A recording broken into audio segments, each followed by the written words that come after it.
Rodrygo is underrated. Rodrygo was balancing the team. Rodrygo is more, he can play as a number 10, right wing, left wing, false 9. Is only starting to realize just how important he is now. Essential for them last year when they were losing the ball. What makes him good, and just how good is he?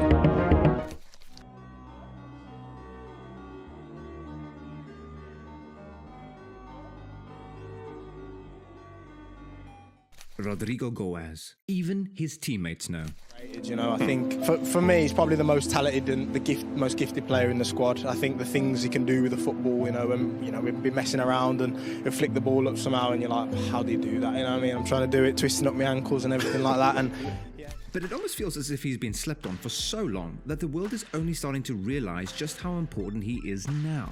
Rodrygo, in the sense that it seems that no matter what he does, he'll always be the third person in that choir. Yeah. So just how good is Rodrygo then? How has a guy who has been slept on all this while suddenly become one of the most important players in that Real Madrid locker room? Against Atletico Madrid, he turned up big time.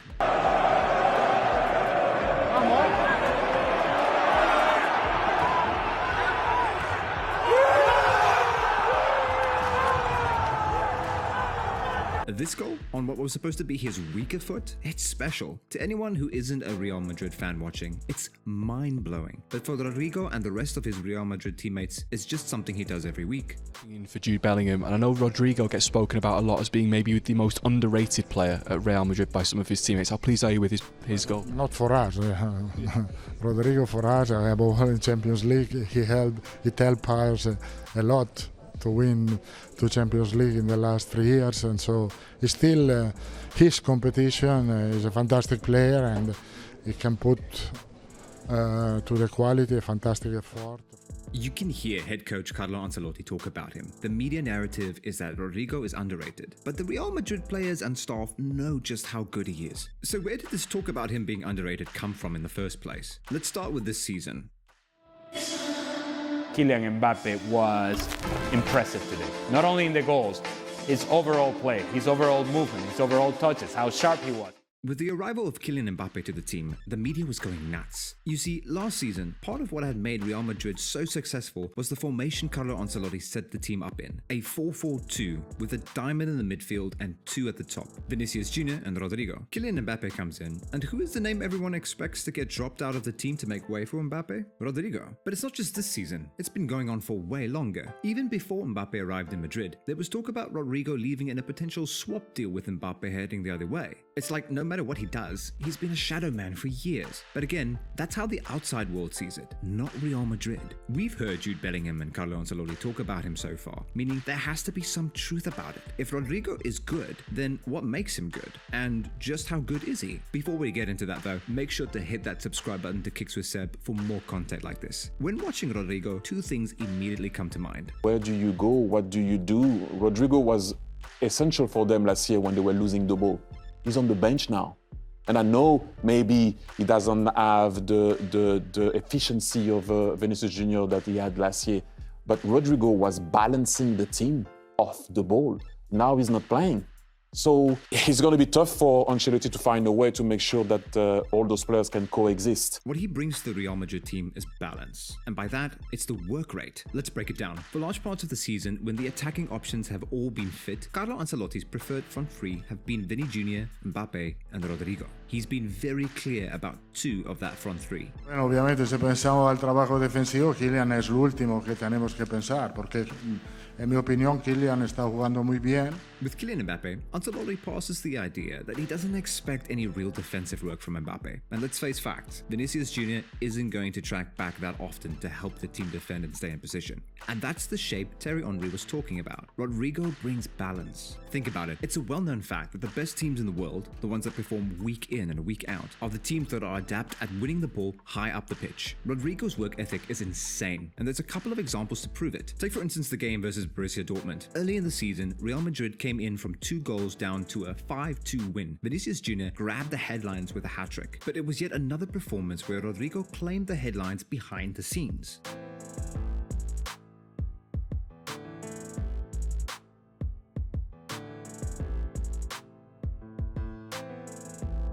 The go-ahead goal for Lucas Vazquez's third was all about Rodrygo. He chased a seemingly lost ball high up the pitch and won possession for his team. Vazquez got the goal and Rodrygo got injured in the process. Or the game versus Manchester City. In the second leg, Kylian Mbappe grabbed the headlines with a sensational hat-trick, but yet again, behind the spotlight, Rodrygo was cooking. Amongst other numbers, he had won 10 duels versus City, won possession 4 times, won 4 fouls, and still managed to get an assist for one of Mbappe's goals. I feel tempted to drop the numbers, the stats, like how Rodrygo won more tackles this season with 11 than Mbappe's 8, or how he's gotten more passes with 836 than both Mbappe and Vinny at 773 and 569 respectively. But sometimes it isn't really about the numbers, it's stuff like this.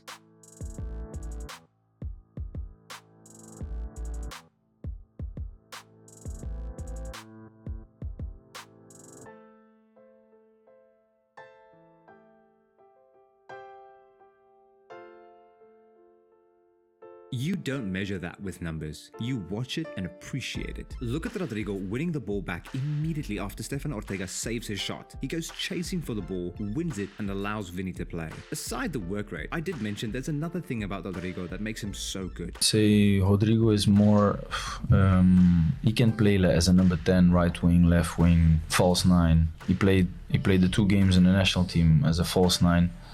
He's just so smooth, you know, with everything. Like, you cannot put pressure on him. He turns right. Listen to Andreas Pereira talk about him, and he mentions how versatile Rodrygo is. The fact that he can play out wide, either on the left or right flank, can play through the middle as a number 9, but when asked about it, his teammate even said his best position is that support striking role behind the main man up top.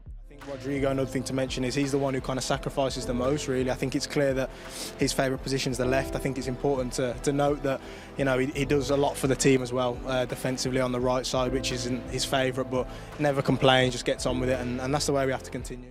Like I said a couple of seconds back, it's the versatility that could end up doing him because of what he's having to become as a result. Hang on a bit, if you missed the earlier memo, don't forget to hit that subscribe button to Kicks with Seb and we'll get right into the video.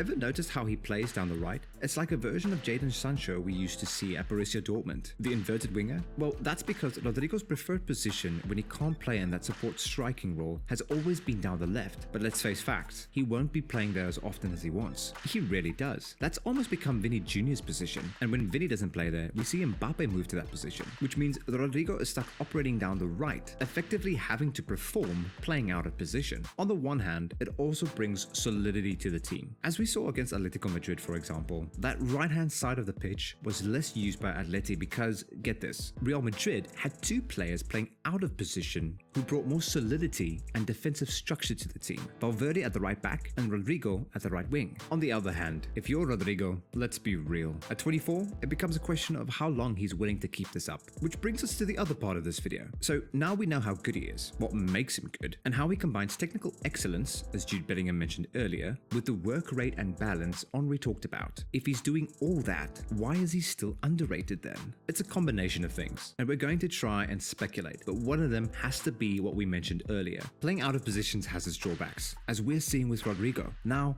it's become a situation where he has to sacrifice for the team to shine. So many examples. Rodrygo has a great game and scores. If one of the front 3 does better, they grab the headlines. I mean, it was so bad that he was omitted from the 30-man shortlist for the Ballon d'Or last year, despite having 26 goal contributions in 52 games for the Real Madrid team that won the Champions League and La Liga. And he certainly played his part too, a goal contribution every 2 games. He even came out to talk about it. Last year, Rodrygo though, not in that list, and he feels a little bit upset that he feels he's been snubbed. He said, "I was upset, I think I deserved it. I don't want to belittle the players who are there, but I think I had a place in the 30. It was a surprise. Often I'm just filling spaces. Is someone missing there? Put Rodrygo in. Is someone missing on the right? Rodrygo. Is someone missing as number 9? Rodrygo. That's it. It may get in my way a little, but I'm a team."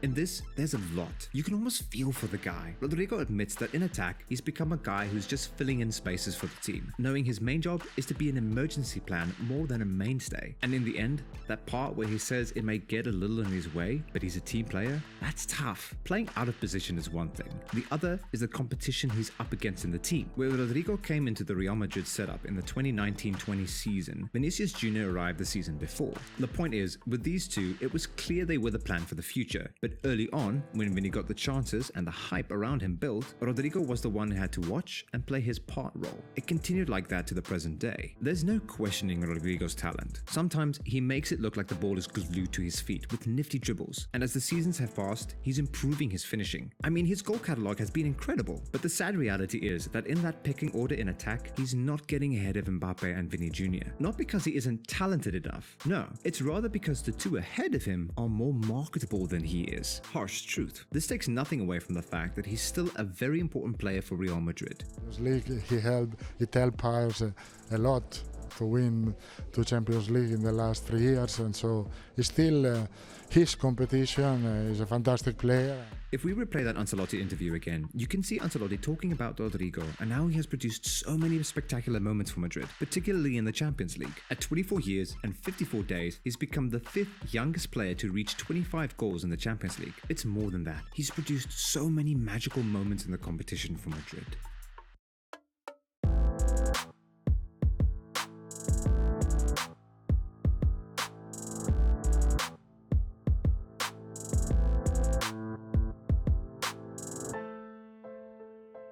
It doesn't get any better than that brace against Manchester City in 2022. Real Madrid with a 1% chance of making it past the semi-final stage. And guess who shows up to change the game with a tag brace in extra time? Rodrygo. He was crucial to Real Madrid beating Chelsea in the quarter-final stage the next season. And the last, against Manchester City, he scored home and away to help Madrid knock the then defending champions out of the competition. There's no denying his importance to this Real Madrid team. Carlo Ancelotti knows it. The players know it. As does Rodrygo himself too. It's just an ultimate question that boils down to Rodrygo. Is he prepared to stay at Real Madrid and spend what could be his peak years being a solution player and doing the dirty work at the expense of really playing to the level that he wants to? Or is he prepared to leave and play in his main position but risk leaving arguably the biggest team in European football right now? What do you guys think? Which one should he choose? Let us know in the comments below, and don't forget to like this video too.